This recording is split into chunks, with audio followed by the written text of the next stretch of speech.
বিশ্ব ঐতিহ্য ক্ষেত্ৰ কাজিৰঙা ৰাষ্ট্ৰীয় উদ্যানে ভংগ কৰিলে সৰ্বকালৰ অভিলেখ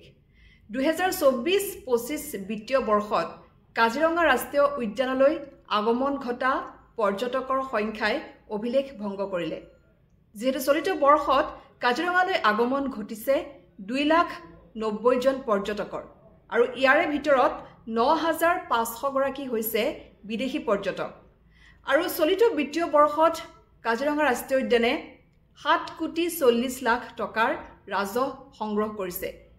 যিটো পূৰ্বৰ বছৰৰ তুলনাত এইবাৰ অভিলেখ ভংগ কৰিছে পৰ্যটকৰ আগমনে যেহেতু 2024 বৰ্ষৰ 1 অক্টোবৰত পৰ্যটকৰ বাবে মুকলি কৰি দিয়া হৈছিল ৰাষ্ট্ৰীয় উদ্যানখন আৰু তেতিয়াৰ পৰাই দেশী বিদেশী পৰ্যটকৰ আগমন ঘটিছে ৰাষ্ট্ৰীয় উদ্যানখনলৈ আৰু সেই আগমনে এইবাৰ সকলো অভিলেখ ভংগ কৰি